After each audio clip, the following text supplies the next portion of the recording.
Some of you might be wondering why I'm dressed this way. Huh? But then again, I guess some of you just can't be bothered. If a man is crazy enough to buy a 100-year-old ship, this is nothing. I think I'm that sort of a guy who, when he starts talking about Doulos Phos, or even the riverboat for that matter, I can go on and on and on and on. Yeah. It's such a joy, yeah? And I think that's because of the passion that I have for this project. Now, how did I get involved in this? Now, let me just tell you a little bit about the history of Doulos Phos. As Rachel mentioned, Doulos Phos was launched in 1914 as steamship SS Medina.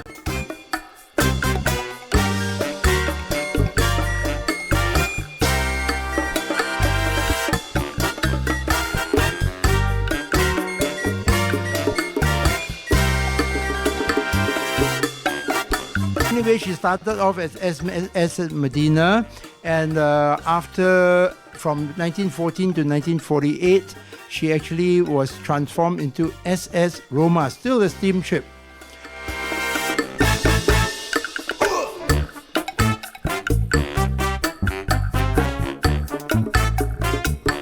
And SS Roma was a pilgrim ship that ferried pilgrims to and from USA and Rome. Yeah, so that was a kind of a promotion from a freighter to a passenger ship. Yeah. Now, at the age of 39, just as she was hitting 40, ladies, you know what I mean? Yeah, when she was about to be 40, she received a wonderful birthday present. She was transformed into MS, motor ship, Franca C, belonging to Costa Lines.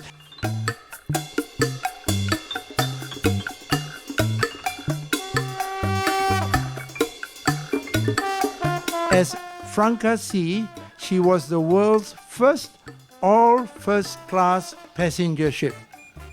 So that's an accolade that is fantastic, yeah. And come 1977, she was again sold to Operation Mobilization, OM ships.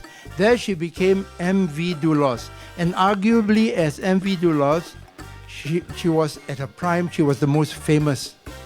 Her fame grew when she was MV Doulos.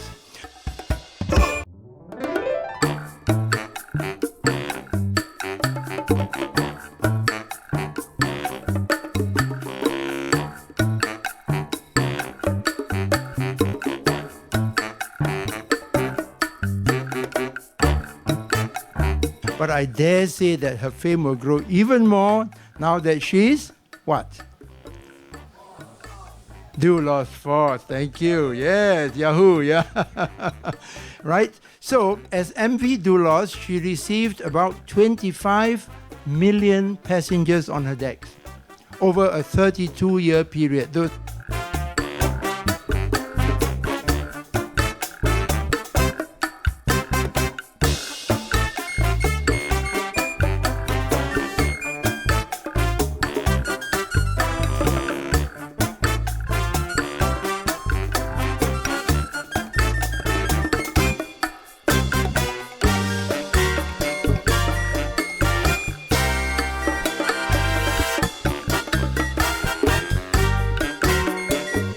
Now, why did I do such a crazy thing? Incidentally, that is Captain P.J. Thomas. He was at one time the captain of MV Doulos. Give him a round of applause. So, when we bought MV Doulos, how did that happen? Now, I didn't know that late 2009, MV Doulos had come to Singapore and she was already put up for sale. I didn't know that.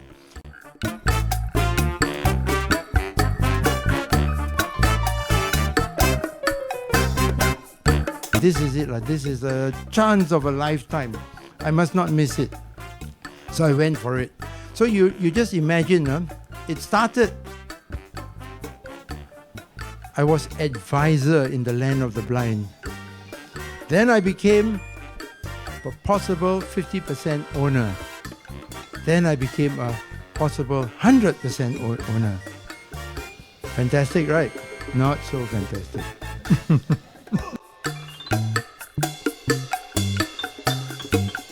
Why? Because when I submitted my bid, the ship was being put on sale by a shipbroker. I was the first one to be rejected. And not only that, I was rejected with one clause put in without counter offer. Wow. Wow, my heart sank just like the Titanic. Yeah, but I survived. Yeah. So I said to myself, okay, I'll accept your decision. But I put in a very pitiful, I think maybe that did the trick. I put a very pitiful, and I put teardrops on my letter, I said, if you think there's a chance for me to be put back on, can you just put me back on? No? They didn't reply. So I was heartbroken. But I tell you one thing, the one good thing, MV Doulos was in Singapore, waiting to be sold. And I'm the one in Singapore. The rest are in India, China, South Africa, South Korea, and the Philippines. I was the only one in Singapore. All of them are organizations. I'm the only individual. Guess what I did? I stopped her. Yeah, my wife doesn't know. Yeah, I stopped her. I went to Vivo City. I went to Keppel Bay Marina where she was berthed. And I made friends with the crew. I asked questions to get info as to, hey, what's happening, this and that,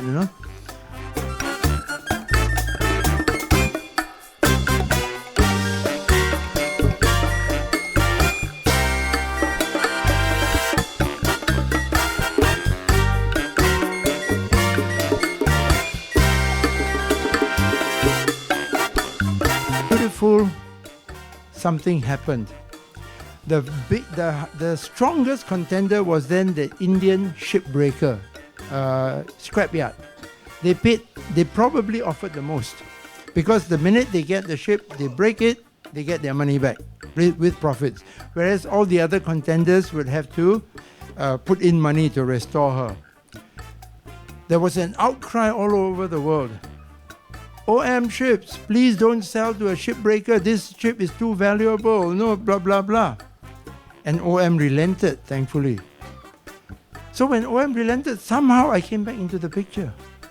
How wonderful, isn't it? Yeah?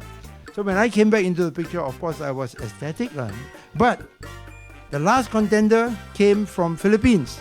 Hey, please extend your deadline, the closing deadline. We want to come and see. We want to buy this ship to be a training ship in the either mercantile navy or the military, I don't know. Cut the long story short, all the others were ousted, and I came in. I was the one who was successful. And I believe because when I was interested in buying the vessel, it was like I was wooing this grand old lady of the seas. Whereas the others were buying it, well, if we get it, we get it. If we don't get it, we don't get it. I say, I must get it. I must get it. Because I felt that it was a calling for me to get this ship and to transform it into a hotel, and as mentioned, that all profits will go to ministry. So with this acquisition of the grand old lady, we have the ship, but we don't have the site.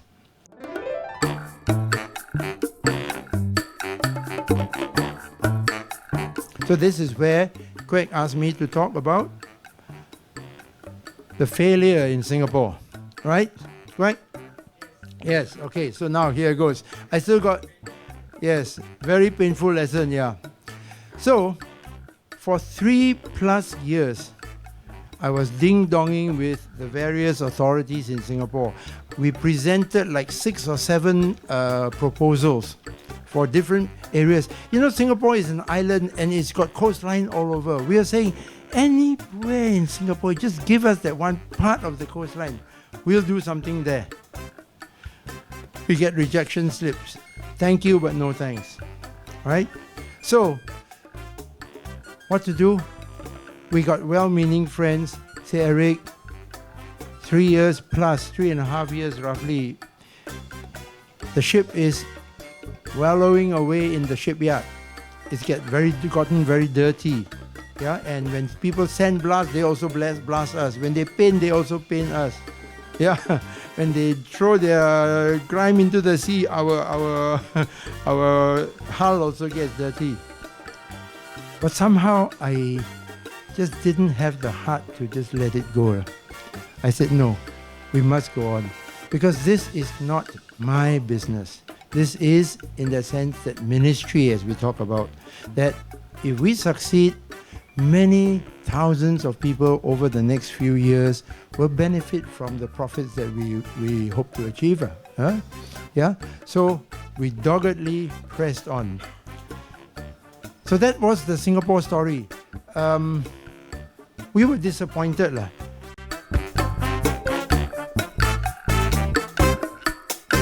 But in hindsight, there's always the benefit of hindsight, right? We realized that if we had stayed in Singapore, the cost of constructing and to set up a site for her would be many, many times more expensive than what we have now incurred. But one fine day, I talked to a friend and he said, Eric, tell you what, why don't you talk to Bintan Resorts? Bintan Resorts is run by Salem Group. Any of you know Salem Group? Huge conglomerate, huh? So I called the head honcho, Pak Franz Gunara. When I called him, I think he sounded excited. Say, Eric, okay, I tell you what, why don't you make a proposal and present it to us? So I hurriedly did the proposal and he came on board our riverboat here, down on the main deck. Now I tell you, what took 3.5 years for Singapore to tell us no thank you but no thanks, took him less than 3.5 hours over dinner. After I did the presentation, he said to me, Eric, come over to Bintan, choose which site you want and that's yours.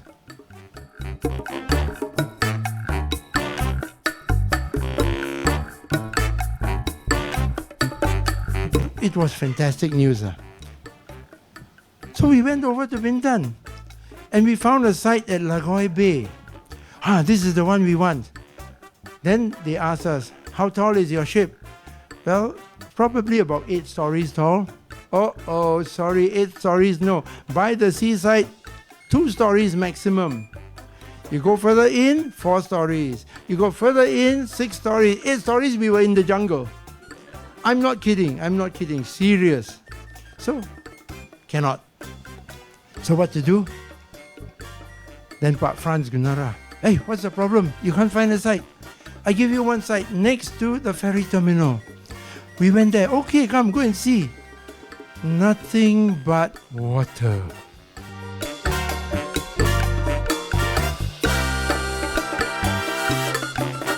You give me water, I want land. Why do I want land? Because we realized that if we kept her in water, the maintenance cost would be very high.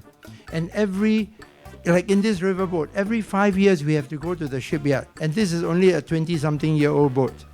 With her 100 years old, they may say every 2 years go to the shipyard. Then we can't take bookings, and we go in, we get surprised. Oh, got to stay a bit longer and we have to cancel reservations. No way. So we said we must put her up on land. So I told Pak Franz, no land. Reclaim lah. Apa susah lagi? Tak susah bukan?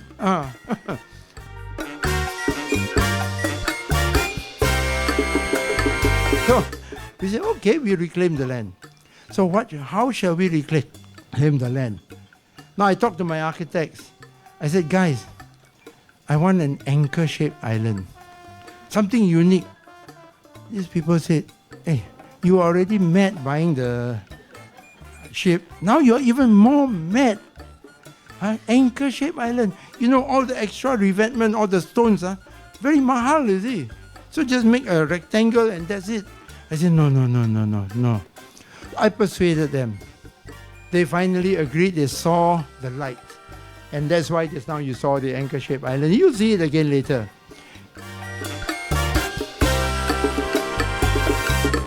So they bought into the idea, and we developed an anchor-shaped island. Now, it's an island.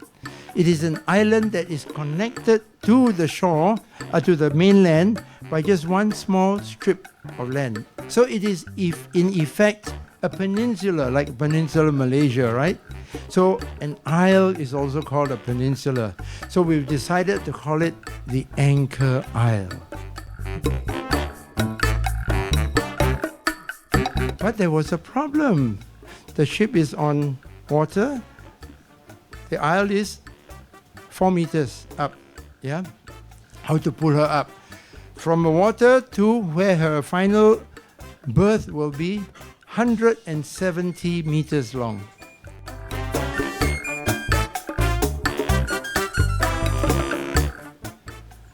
It's a mammoth task.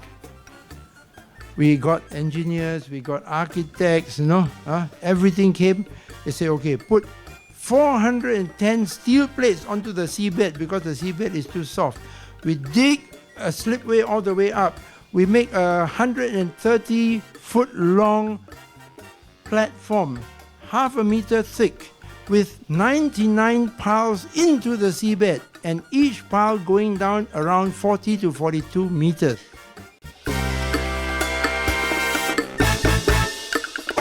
And after the piles went down, we had a half a meter thick platform, and we pulled her up. The guys who pulled her up, Eric, no problem. 2 weeks, done. Done it, they said. I said, done it, okay, done.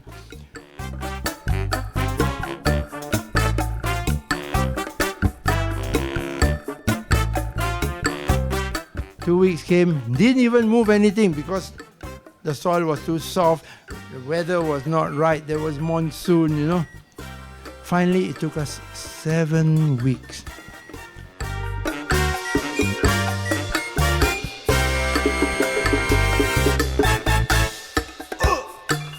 And when we actually got her up, we said, okay, now it's the time.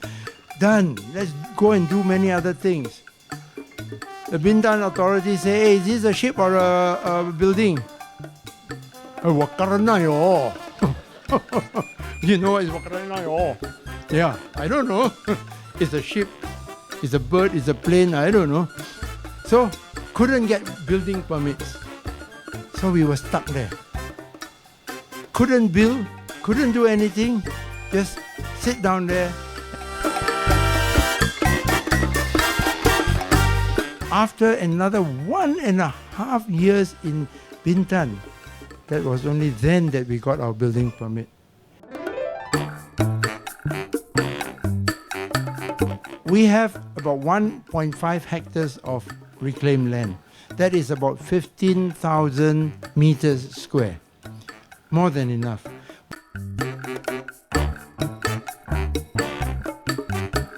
We have 2 swimming pools, we have a spa complex, we have a beautiful piano lounge.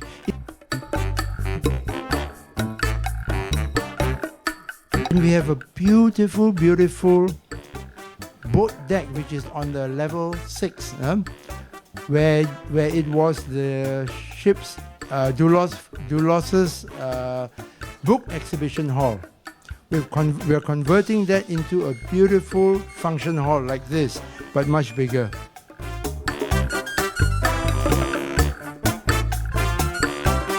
So okay, that is the gist of my escapade, Okay. Yeah. That incidentally is the bell which when I bought the MV Doulos, the management gave it to me, is part of the ship. Yeah. Okay, so in the gist, it is not 50% business, is not 50% charity. It is 100% business, 100% charity. So it's 200%. How wonderful. right? So why is it 100 plus 100?